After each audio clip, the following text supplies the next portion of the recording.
अखिल जगत स्वामी साब सदा शिव मल्हारी मणिमल्ल संहारक ऐश्वर्य प्रदाता शक्तिदाता जय दुरी गणाधीशित आदिरुद्र श्री मातंड भैरवा।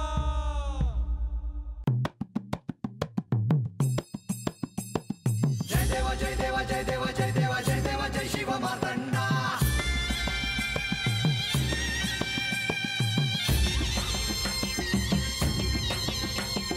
जय देवा जय देवा जय देवा जय देवा जय देवा जय शिव मातंडा।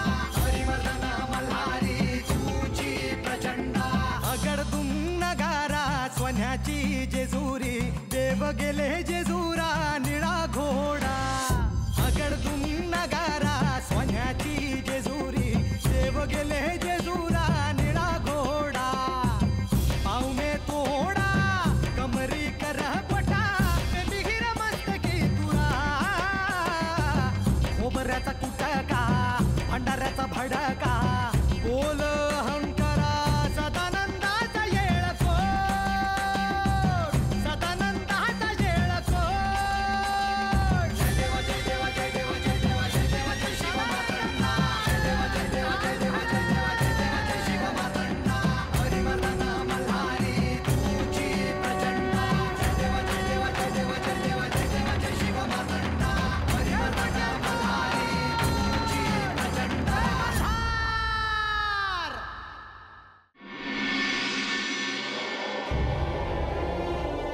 भाणाई, आत्तापर्यंत खूप वाद झाले, खूप दूर राहिलात एकमेकींपासून.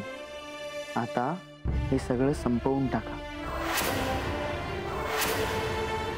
जी पर ते कसं होणार? श्री म्हाळसादेवींनी तुला स्वीकारायला हवं हे खरंय, पण तूही त्यांच्यावर प्रेम करायला हवंस. त्यांच्याशी आदराने मायेने वागायला हवंस, तरच सगळं गोड होईल.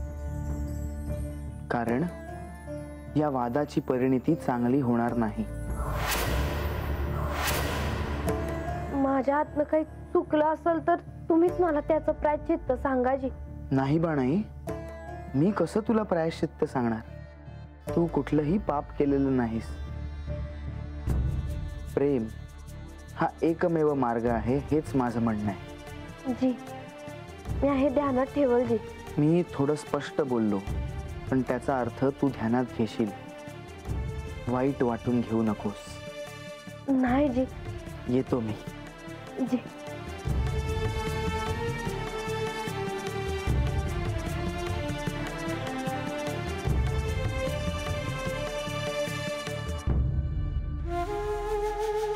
बानू, अजून तू जा की.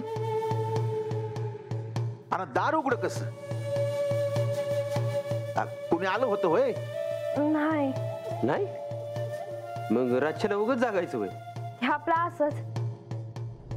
त्यासनी झोप येत नाही तेव्हा त्या अशाच बाहेर असतात. ठावा आहे मला. हे बानू, समद बरं आहे ना व?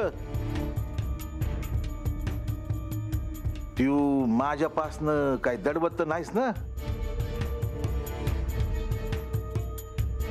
नाही रे बा. अरे तुला सांगण्यासारखं काय बी नाही.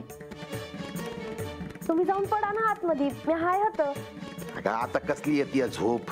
म्हणजे रातभर हातच बसायचं होय? हवं ग बसा की.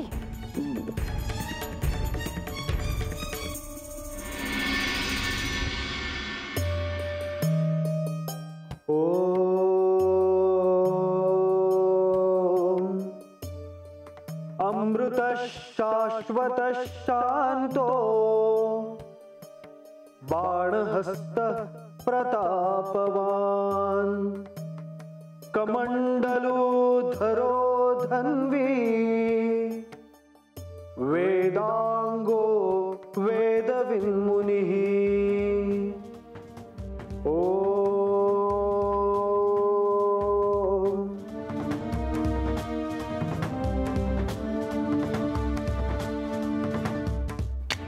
नारायण नारायण.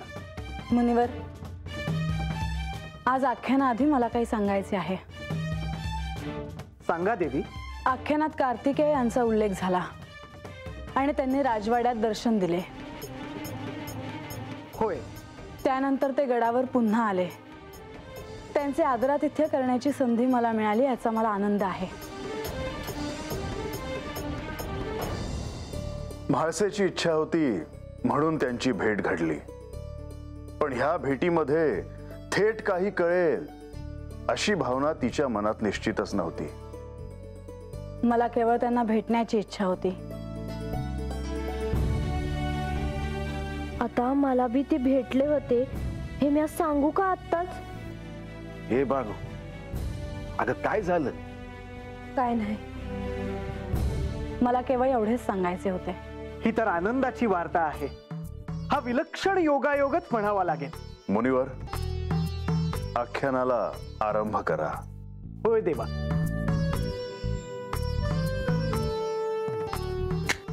नारायण नारायण. तारकासुरापासून या सृष्टीचं रक्षण करण्यासाठी, त्याचा अंत करण्यासाठी श्री कार्तिकेय यांचा जन्म झाला. आणि त्यासाठी शिव आणि शक्ती यांचे मिलनही झाले.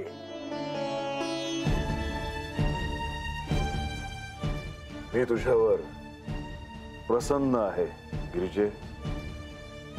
मी तुझ्याशी विवाह करेन.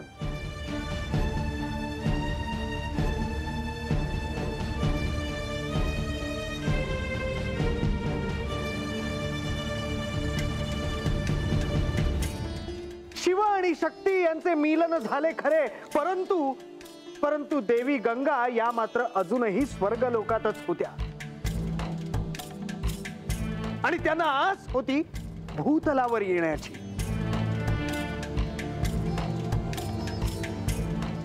आज ना उद्या असा क्षण येईलच जेव्हा श्री महादेव मला भूतलावर येण्यास सांगते. आणि देवी गंगा आता भूतलावर येतात की काय अशी परिस्थितीही निर्माण झाली होती. मुनिवर, याआधी तुम्ही याबद्दल उल्लेख केला आहे हे माझ्या स्मरणात आहे. भगीरथ यांनी हे कार्य केले होते. होय म्हाळसा. गंगेला पृथ्वीवर आणण्यासाठी भगीरथ हा अत्यंत कठोर अशी साधना करत होता. केवळ भगीरथच नव्हे तर त्यांचे पूर्वजही हे कार्य करत होतेच. परंतु त्यांना त्यात यश आले नाही. म्हणजे हे कार्य भगीरथ यांच्याकडून पूर्ण होणार होते. होय देवी, हे कार्य केवळ भगीरथच पूर्ण करणार होता. हे आजा, बानू, ऐकलं का? गंगादेवीनं हत यावं म्हणून ते राज, त्यांचं बा आणि त्यांचं बाच बी बा समधी जण तप करत होती. वय आमासनी बी ऐकू येतं. या तुम्ही आता मध्ये मध्ये बोलू नका. महाराज जे सांगतात ते आमासनी ऐकायचं आहे. है ना? ऐक की मग, मी कुठे नाही म्हणलोय. भगीरथाने तपश्चर्या पूर्ण केली आणि देवी गंगा या प्रसन्नही झाल्या. परंतु भगीरथाचे म्हणणे मात्र त्यांना मान्य करणे अशक्य होते. कारण त्या त्यांच्या वचनात बद्ध होत्या.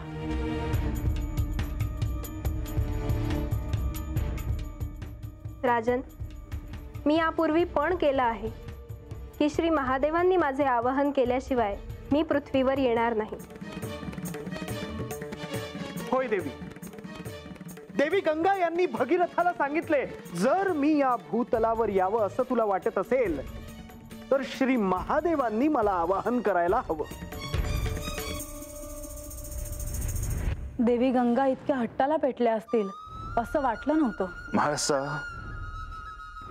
तो हट्ट नव्हता तर ते एक वचन होतं.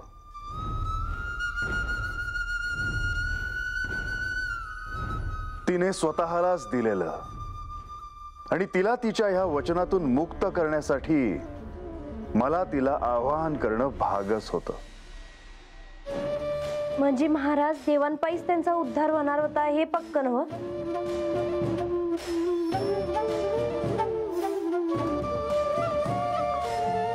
होय. साक्षात श्री महादेवांचीच भविष्य काळ निगडित आहे म्हटल्यावर हे होणे क्रमप्राप्तच होते. मला हे सगळंच पटलेलं नाही. पण ही गोष्ट घडून गेली आहे. यावर मी अजून काय बोलणार? मी केवळ माझं मत मांडू शकते. पण म्हाळसा, एक गोष्ट ध्यानात घे. त्या गोष्टी घडण्यामागे काही प्रयोजन होतं.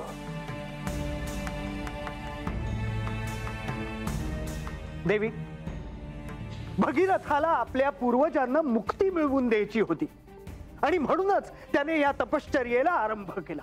या आधी आख्यानात मी ते ऐकले आहे, पण त्यावेळी असं काय घडलं होतं? सांगतो देवी. भगीरथाच्या या तपश्चर्येमागे देवी गंगा या भूतलावर येण्यामागच्या कथेला प्रारंभ होतो तो राजा सगर पासून. राजा सगर? होय देवी, राजा सगर.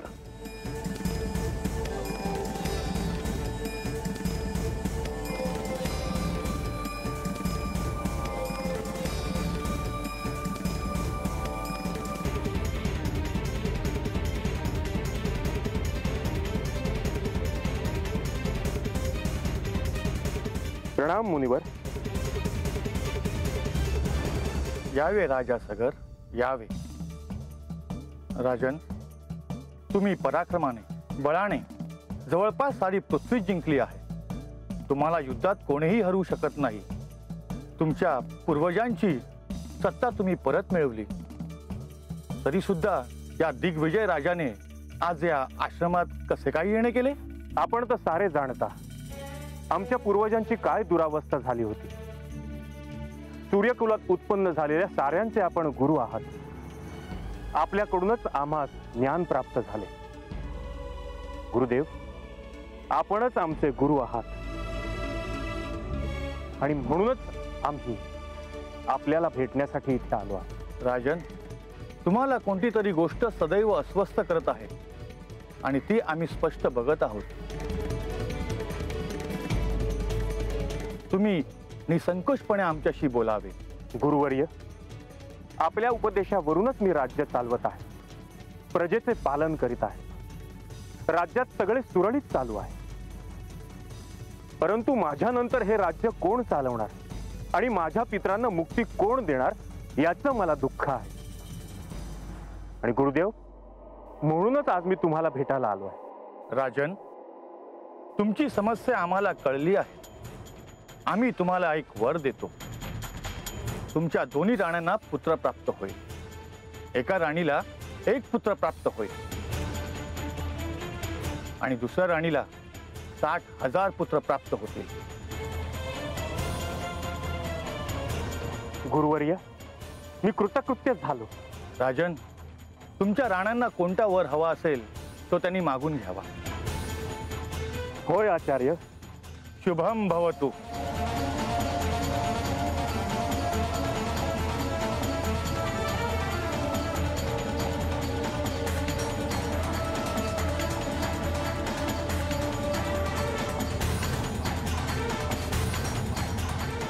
सगर राजा हा महापराक्रमी होता. त्याच्या पराक्रमाची वार्ता ही सर्वदूर होती. परंतु त्याच्या दुर्दैवाने त्याच्या पुत्राचा अर्थात असमंज याचा त्याला त्याग करावा लागला होता. परंतु त्याचे त्याच्या नातवावर अर्थात अंशुमन याच्यावर जीवापाड प्रेम होते. पण मुनिवर, तुम्ही तर म्हणालात की राजा सगर यांना 60,000 पुत्र होते. होय म्हाळसा. राजा सगर ह्यांना त्यांच्या एक पत्नीकडून एक पुत्र होता आणि त्यांना त्यांच्या दुसऱ्या पत्नीपासून वीर बलवान असे 60,000 पुत्र होते. ते बलवान होते, परंतु ते उपद्रवी होते. सतत काहीतरी कुकर्म करण्यात ते मग्न असत. सर्वांना त्रस्त करण्यात ते आपला वेळ घालवित असत. त्यांनी सर्वांनाच त्रस्त करून सोडले होते. सगळीकडे अशांतता पसरवली होती. मग त्यांना शासन का केले नाही? त्यांना शासन झालेच. त्यांच्या अशा कुवर्तनाला तेव्हाच शासन करायला हवे होते. प्रत्येकाच्या पापाचा घडा भरला की त्याला शासन हे होतेच. त्या पुत्रांबद्दल देखील तेच झाले. ते कसे? ते असे देवी की सगर राजाच्या या मुलांच्या कुवर्तनाने सर्वच जण त्रस्त झाले होते. मनात समाधिस्थ असणारे ऋषी मुनी देव हे सर्व पाहत होते आणि त्यांनाही हे कळून चुकले होते की यात आता काहीही सुधारणा होणे शक्य नाही. तेव्हा सर्व देव एकत्र आले. त्यांनी ब्रह्मदेवांना जाऊन यावर काही उपाय आहे का असं विचारलं. त्यांनी कपिल मुनींकडे जायला सांगितलं. कपिल मुनी? ज्येष्ठ तपस्वी कपिल मुनी. ते त्यांच्या तपस्वी साधनेतून काही काळ विश्राम करायचे. त्यावेळेत सर्व देवांनी त्यांना भेटावं आणि आलेल्या समस्येवर काय उपाय आहे हे विचारावं असं ब्रह्मदेवांनी सर्व देवांना सांगितले.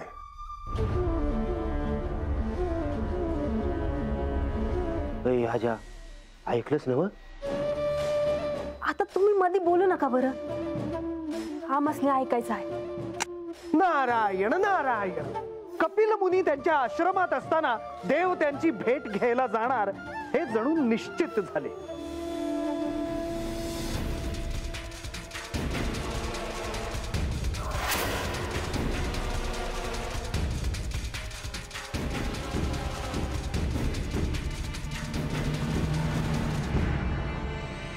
देवेंद्र, ते बघा कपिल मुनी.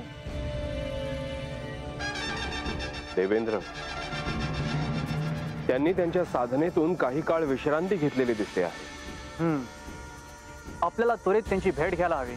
हो, चला.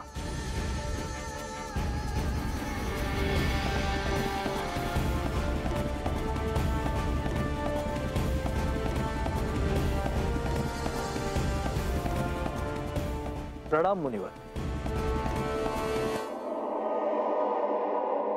या आश्रमात आपलं आणि सर्व देवतांचं स्वागत आहे. देवेंद्र, स्वर्गलोक सोडून पृथ्वीवर कसं काय येणं केलं? एका समस्येवर बोलण्यासाठी. साक्षात श्री ब्रह्मदेवांनीच तुम्हाला भेटायचं सुचवले आहे आम्हाला. ब्रह्मदेवांनी? होय मुनिवर.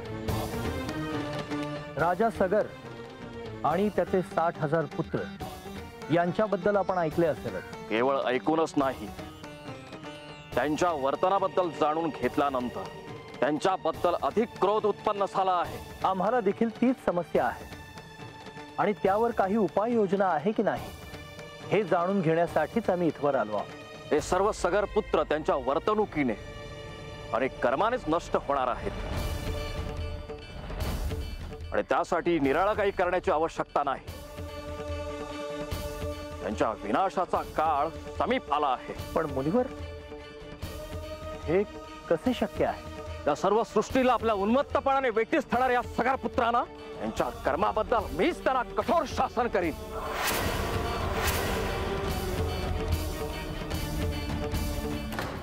म्हणजे त्यांना त्यांच्या कर्माची फळं मिळण्याची वेळ समीप आली होती. होय, जसं कार्तिकेय ह्याच्या हातून तारकासूर ह्याचा अंत होण्याची सुयोजित वेळ आली होती, तशीच त्या पुत्रांचा देखील अंत होण्याची ती वेळ आली होती. कार्तिकेय देव ते मला भेटलं, माझ्या संग बोललं, त्यांचा आशीर्वादच मिळाला जणू मला. तर मी आहे कुणाच ते सांगितलं नाही. आज आख्यानामध्ये म्हाळसाताई म्हणल्या का काल गडावर कार्तिकेय देव आलं होतं, तसं ते मला बी भेटलं. आणि मला ठाव आहे का हे देवांच्या आशीर्वादापायीच झालं असणार. नारायण नारायण. तर अशा या सगर पुत्रांचे. थांबा मुनिवर.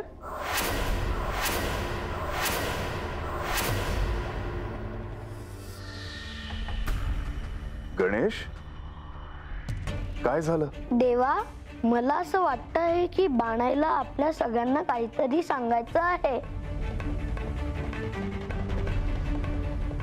हे तुला कसं कळलं गणेश? मला तसं वाटलं माते. मला बाणाईची अस्वस्थता कळली. बानू, तुला काही सांगायचे आहे का? अगं ये बाग, अगं देव काय म्हणते ती? तुला काही सांगायचंय वय? अगं बोल ना. काही सांगायचं असेल तर उत्तम, नाहीतर आख्यानात व्यत्यय नको.